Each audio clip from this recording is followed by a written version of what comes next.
A'udzu billahi minasyaitonir rajim. Bismillahirrahmanirrahim. Assalamualaikum warahmatullahi wabarakatuh. Bismillah, alhamdulillah, alhamdulillahi rabbil alamin. Wassalatu wassalamu ala asyrafil anbiya'i wal mursalin. Wa ala habibi qulubil alamin Sayyidil Mustafa Muhammad sallallahu alaihi wa alihi wasallam.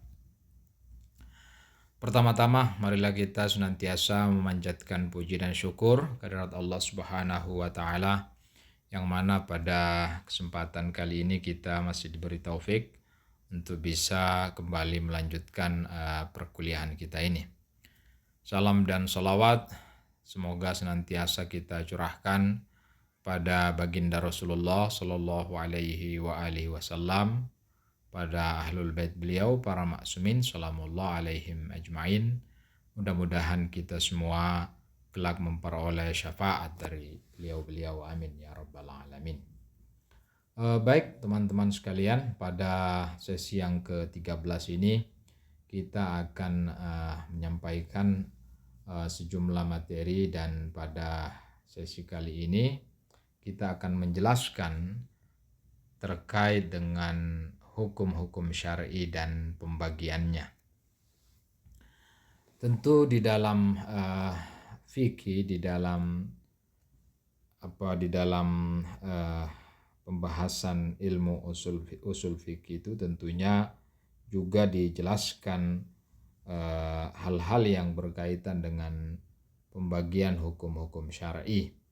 Namun sebelum kita lebih jauh menjelaskan terkait dengan hukum-hukum syar'i ini, maka tentunya terlebih dahulu kita akan menjelaskan atau mengemukakan apa sih pengertian daripada hukum syar'i itu sendiri.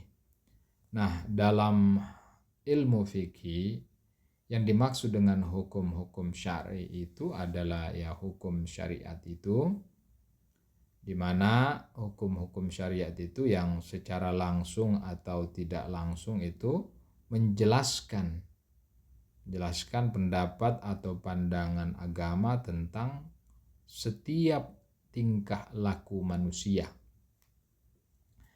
Jadi bisa dikatakan bahwa yang namanya hukum syar'i itu adalah menjelaskan apa yang menjadi kebutuhan kita, apa yang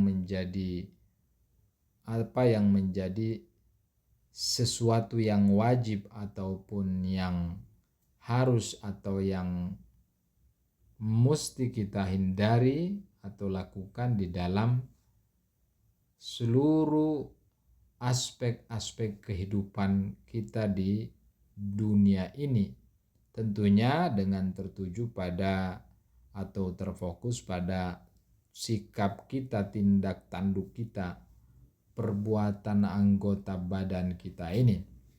Itu semua dijelaskan aturan-aturannya di dalam hukum syar'i itu. Sehingga sudah sepatutnya, sudah seyogyanya kita harus mengetahui hal-hal tersebut. Nah, jadi kurang lebihnya bisa dikatakan bahwa yang namanya hukum syar'i itu adalah menjelaskan apa-apa yang menjadi kebutuhan kita, entah dari persoalan-persoalan tahara sampai persoalan-persoalan yang berkaitan dengan misalnya diat, dari bab tahara sampai bab diat, di mana hal tersebut itu sudah dijelaskan di dalam kitab-kitab fikih klasik kita. Tapi tidak menutup kemungkinan atau tetap terbuka ruang mengenai hal-hal yang sifatnya misalnya berkaitan dengan kehidupan sosial kita, hubungan dan interaksi kita dengan sesama manusia, juga semua itu dijelaskan di dalam hukum syar'i kita. Jadi itu yang bisa kita jelaskan terkait dengan pengertian daripada hukum syar'i itu. Nah, selanjutnya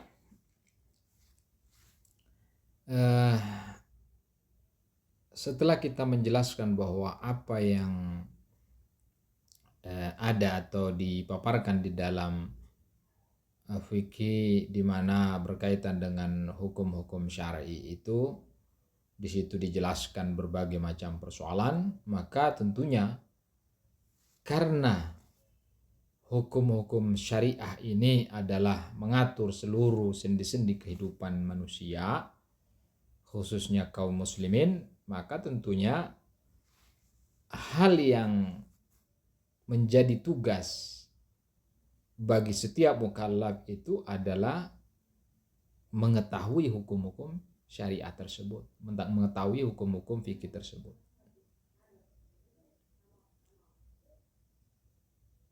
Karena ya yang namanya hukum-hukum itu kan merupakan atau berisi tentang perintah-perintah yang sifatnya praktis dari Islam.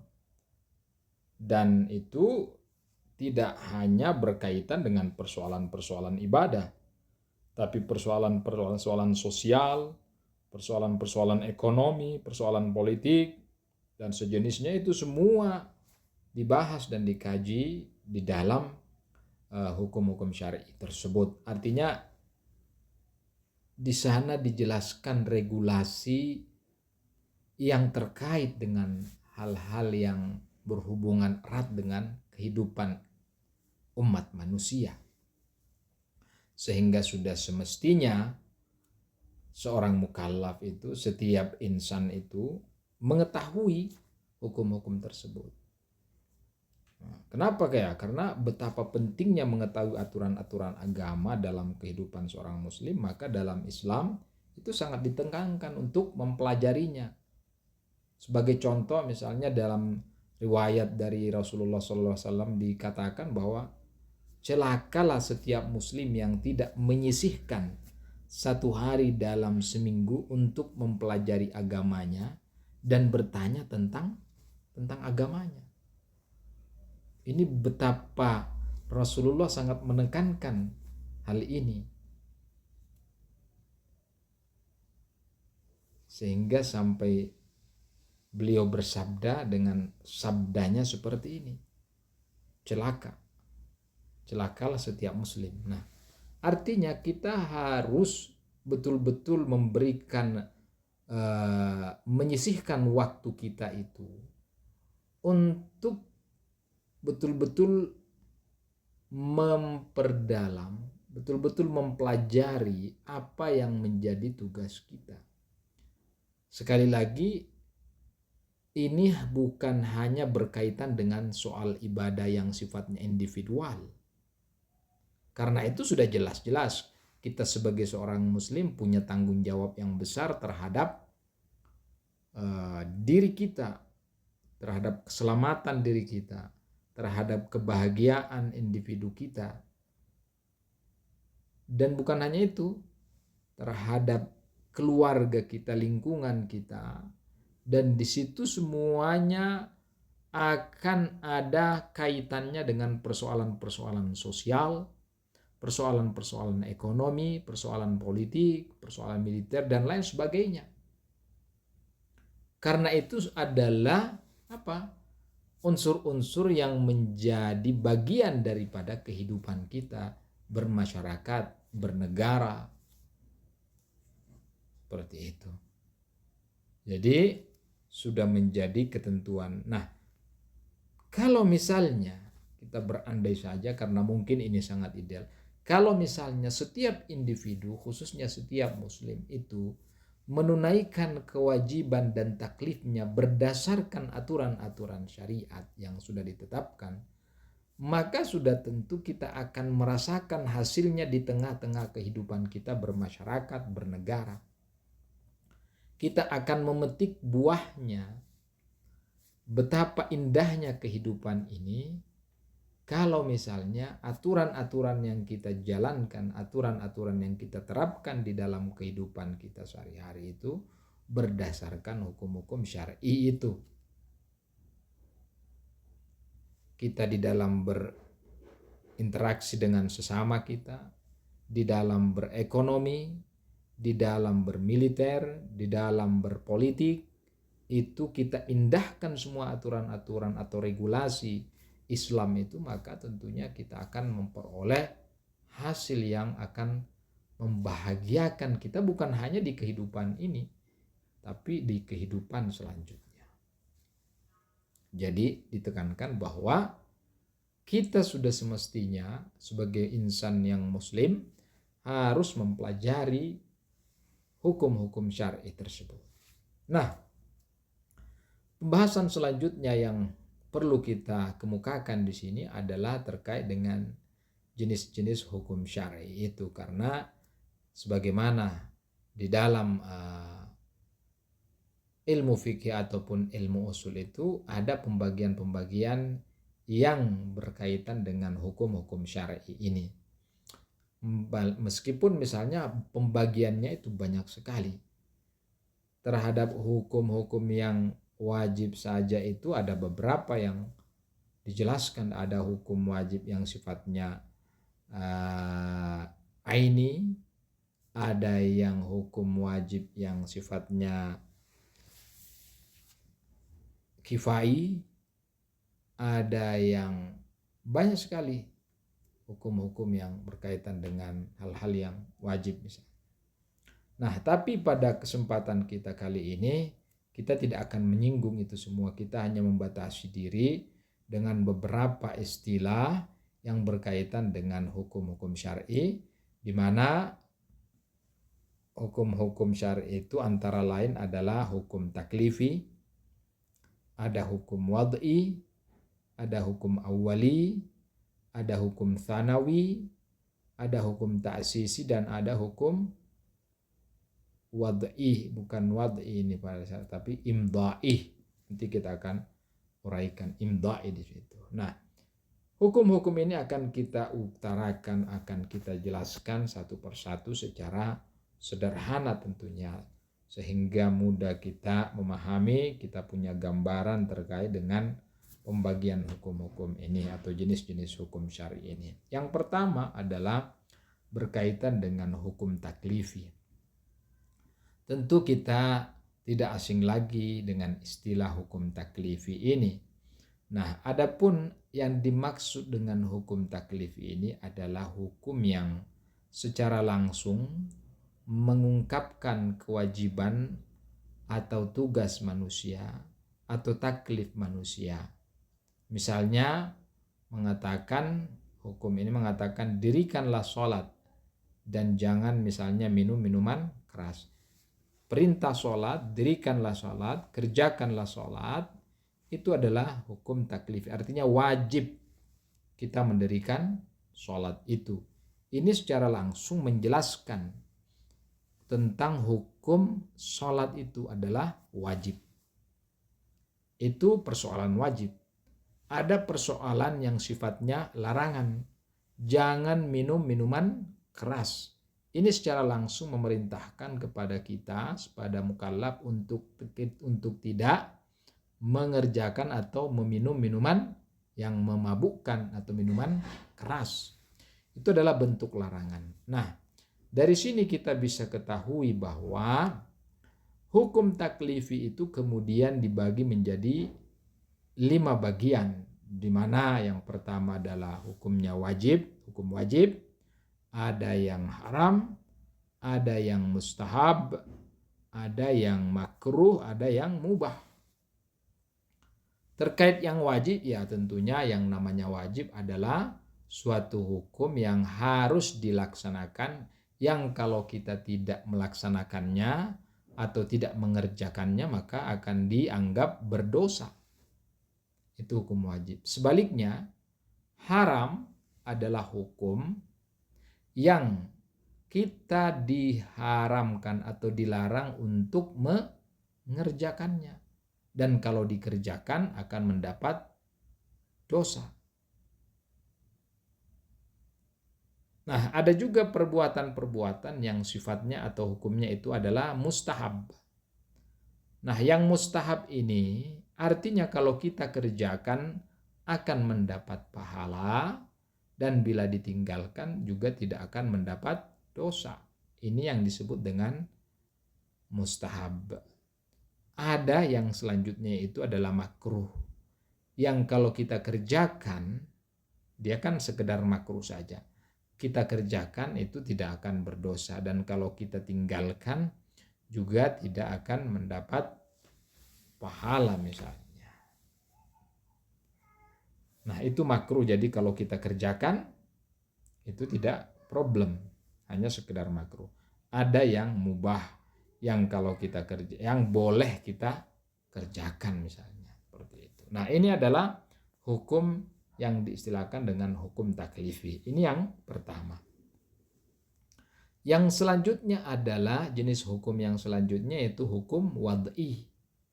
Apa yang dimaksud dengan hukum wad'i ini? Yang dimaksud hukum wad'i ini, hukum yang secara tidak langsung berkaitan dengan tugas dan taklif manusia. Itu tidak secara langsung berkaitan, tapi dia melalui sebuah tindakan yang kemudian dari situ hukum ini kemudian muncul. Nah, misalnya sebagai contoh menjelaskan tentang kondisi atau syarat-syarat keabsahan suatu tindakan atau suatu perbuatan. Misalnya dalam soal jual beli. Ketika misalnya antara pihak penjual dengan pihak pembeli melakukan sebuah tindakan transaksi jual beli atas suatu barang, maka di situ tindakannya itu menjual dan membeli ini akan lahir hukum, di mana hukum itu berkaitan dengan jual beli tersebut. Kalau misalnya memenuhi syarat-syarat sebagai penjual dan pembeli serta transaksi yang dilakukannya itu semuanya terpenuhi syarat-syaratnya, maka jual belinya itu dianggap sah atau sahih. Nah, hukum sahih ini berkaitan dengan hal ini. Jadi tidak berkaitan wajibnya, tidak berkaitan dengan haramnya, tidak berkaitan dengan mustahab dan seterusnya. Meskipun di dalamnya itu ada nilai-nilai yang sifatnya mustahab mungkin. Tapi yang jelas bahwa dengan transaksi yang terjadi ini, maka jual beli itu dianggap sah. Hukum sah ini itu dianggap sebagai hukum wad'i. Sama halnya misalnya dengan pelaksanaan akad nikah. Akad nikah itu dianggap kalau memenuhi syarat-syaratnya artinya sah nikahnya, dianggap sahih. Atau sebaliknya, kalau tidak memenuhi syarat-syarat dilakukan akad nikah, maka itu dianggap batil atau batal istilahnya akad nikahnya. Jadi ada hukum batal, ada hukum sah, ada hukum najis, ada hukum suci itu. Ini adalah salah satu bagian-bagian yang masuk dalam kategori hukum wad'i. Jadi tidak secara langsung berkaitan dengan tugas manusia. Berbeda misalnya dengan hukum taklifi itu, ketika diperintahkan kerjakan sholat, wajib melakukan sholat. Itu berkaitan langsung dengan perbuatan manusia, perbuatan mukallaf. Nah ini berkaitan dengan hukum wad'i ini. Selanjutnya jenis hukum yang akan kita uraikan di sini adalah ada istilah hukum awwali. Ada juga istilah hukum tsanawi. Nah, apa yang dimaksud dengan hukum awwali ini? Tentu dari istilahnya sendiri kita sudah bisa menebak bahwa hukum awwali itu atau hukum primer ini adalah hukum yang menjadi tanggung jawab seseorang dalam keadaan normal. Jadi kondisinya kondisi umum, kondisi normal. Kita misalnya diwajibkan untuk sholat, kita mengerjakan sholat itu dengan cara misalnya kan yang namanya sholat itu kalau kita ingin mengerjakan sholat diwajibkan untuk mengambil air wudhu. Tapi dalam kondisi misalnya darurat, kita dalam keadaan sakit misalnya dan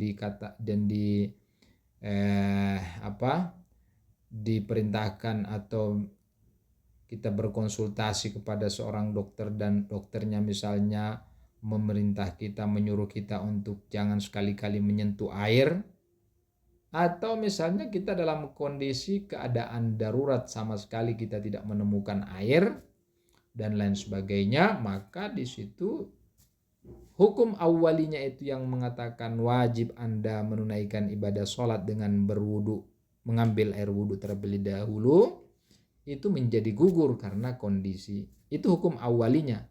Hukum awalnya seperti itu, tapi ada kondisi-kondisi tertentu. Nah, pada kondisi normal tentunya kita harus mengambil air wudu. Kita berwudu lalu kemudian mengerjakan ibadah sholat. Baru karena berdasarkan itu kita tunaikan ibadah sholat, maka sholat kita dianggap sah, dianggap telah memenuhi syarat-syarat. Itu hukum awali ini. Nah, di sini seperti misalnya kewajiban menunaikan sholat subuh dan keharaman minuman memabukkan atau minuman arak. Ini adalah perintah atau hukum awalinya, itu hukum primernya seperti itu. Menunaikan ibadah sholat subuh, ini contoh saja. Atau tidak diperbolehkan minum minuman haram. Misalnya kita pergi ke tengah-tengah hutan misalnya.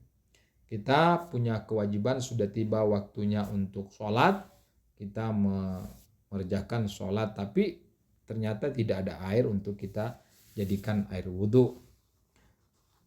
Begitupun juga misalnya ketika kita dalam keadaan bertugas di sebuah wilayah yang betul-betul terpencil, dan di sana tidak ditemukan air minum sama sekali, dan yang ada hanya minuman-minuman yang memabukkan.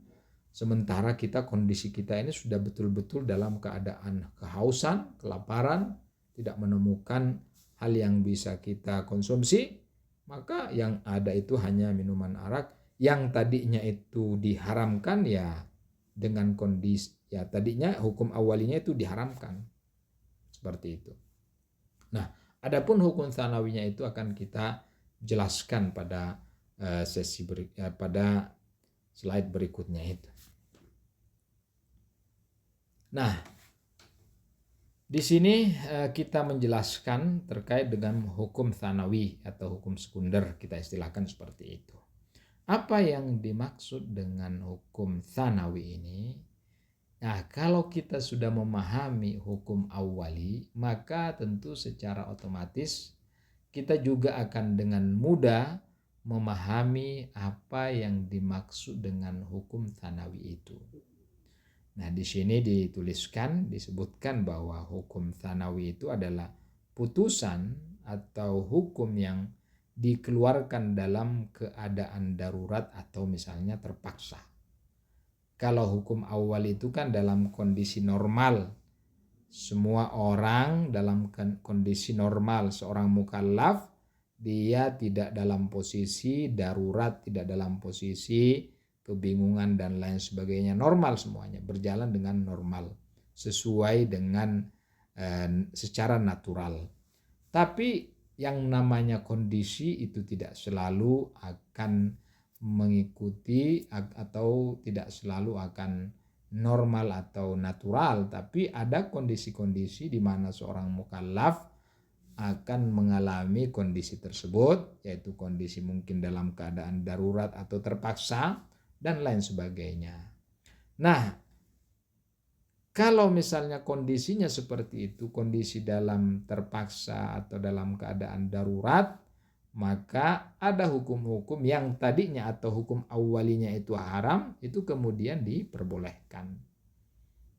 Seperti itu. Seperti misalnya minuman khamar tadi itu yang kita contohkan, ketika misalnya tidak ada lagi minuman yang lain, sementara jiwanya terancam kalau tidak mengkonsumsi air, dan yang tersedia hanya minuman yang memabukkan, maka ya di situ dia boleh mengkonsumsi. Ini hanya sekedar contoh saja, karena bisa jadi kalau dia minum khamar itu justru lebih membahayakan daripada dia mati meninggal secara natural. Mungkin kalau dia minum khamar juga akan meninggal, bisa saja meninggal, dan itu akan lebih parah lagi. Tapi ini kan sekedar contoh saja yang bisa disesuaikan dengan kondisi dari masing-masing mukallaf. Nah, seperti misalnya di sini dibolehkannya membatalkan puasa bagi orang yang sakit, yang kesehatannya bisa saja membahayakan dirinya, atau yang yang terpaksa misalnya berbuka atau dipaksa juga. Jadi ini hukum tsanawih. Artinya ada hukum awali, hukum tsanawi yang itu menjadi solusi bagi setiap mukallaf. Nah, selanjutnya jenis hukum yang selanjutnya itu adalah ada istilah hukum taksisi. Apa yang dimaksud dengan hukum taksisi ini? Hukum taksisi ini adalah merupakan putusan atau hukum yang dibuat dalam hukum Islam untuk pertama kalinya. Artinya ketika misalnya Islam itu datang, dianya itu memiliki aturan-aturan yang dibuat oleh di masa Islam. Rasulullah misalnya memberikan ketetapan, memberikan hukum-hukum. Nah, itu hukum-hukum yang dianggap atau dikategorikan sebagai hukum taksisi. Dan muncul untuk pertama kalinya saat Islam itu datang. Nah, tapi ada juga hukum-hukum yang sifatnya imdha'i. Nah, apa yang dimaksud dengan hukum imdha'i ini? Di sini kita dengan singkat menyebutkan bahwa hukum imdha'i ini yaitu hukum atau keputusan yang sudah ada sebelum Islam. Dan Islam juga kemudian menerimanya itu. Jadi yang perlu kita ketahui bahwa yang namanya imdha'i itu kan istilahnya imdha' itu adalah semacam ya tanda tangan lah, semacam pengakuan bahwa sebelum Islam datang, sebelum Islam yang dibawa Rasulullah datang dan disebarkan, tentunya ada keyakinan-keyakinan sebelumnya yang tentu itu juga kalau dalam istilah kita itu Islam juga, tapi Islam yang dibawa oleh nabi-nabi sebelumnya. Nah, tentunya ada hukum-hukum yang ada di sana. Contoh sederhananya itu adalah berkaitan misalnya ibadah haji yang dipelopori oleh Nabi Ibrahim alaihissalam. Nah, Nabi Ibrahim misalnya di masa beliau ada hukum-hukum yang ditetapkan berdasarkan syariat yang beliau bawa. Namun kemudian pasca Rasulullah SAW datang diutus oleh Allah Subhanahu Wa Taala, kemudian sebagian hukum-hukum yang ada yang berlaku pada umat-umat sebelumnya itu dihapus. Nah, tapi tidak dipungkiri bahwa ada juga hukum-hukum yang kemudian meskipun itu adalah hukum-hukum yang berlaku pada masa nabi-nabi sebelumnya atau umat-umat generasi sebelum Rasulullah, itu juga diberlakukan, artinya berlaku pada masa Rasulullah, diakui, ada imdha' di situ. Nah, hukum yang tadinya berlaku ini yang kemudian diafirmasi atau ditandatangani atau disahkan atau diterima oleh Islam yang dibawa Rasulullah, itu juga berlaku pada masa Rasulullah untuk umat Nabi SAW. Nah, hukum-hukum inilah yang kemudian diimdha' itu ditandatangani lah, diterima kembali dan diberlakukan kembali di dalam Islam itu. Ini disebut dengan hukum yang sifatnya imdha'i, yaitu keputusan atau hukum yang sudah ada sebelum Islam dan Islam telah menerima hukum tersebut. Artinya berlaku juga pada masa Islam yang sekarang ini yang dibawa oleh Rasulullah Shallallahu Alaihi Wasallam. Nah, dari sini tapi ya tentunya karena kita tidak bisa menjelaskan lebih jauh karena keterbatasan waktu, tentunya masih banyak sebagaimana yang saya isyaratkan sebelumnya, masih banyak pembagian hukum-hukum syar'i apalagi berkaitan dengan hukum-hukum taklifi itu yang ada di dalam ilmu usul fikih. Dan kita hanya sekedar mencukupkan di sini untuk menjelaskan ini. Dan ini yang bisa kita sampaikan pada sesi kali ini, dan juga sekaligus saya mohon maaf yang sebesar-besarnya karena mungkin ada banyak kekurangan yang saya sampaikan di sini, dan ini adalah sesi terakhir pada mata kuliah pengantar ilmu usul kita. Mudah-mudahan bisa bermanfaat, bisa memberikan kecerahan, bisa memberikan wawasan kepada kita. Juga yang paling utama adalah mudah-mudahan upaya kita ini bisa mendapat restu dari Ahlul Bait Rasulullah Shallallahu Alaihi Wasallam, dan juga Allah Subhanahu Wa Taala dan Sahibul Asri wal Zaman. Demikian, mohon maaf, mohon doanya. Wabillahi taufiq wal hidayah. Wassalamualaikum warahmatullahi wabarakatuh.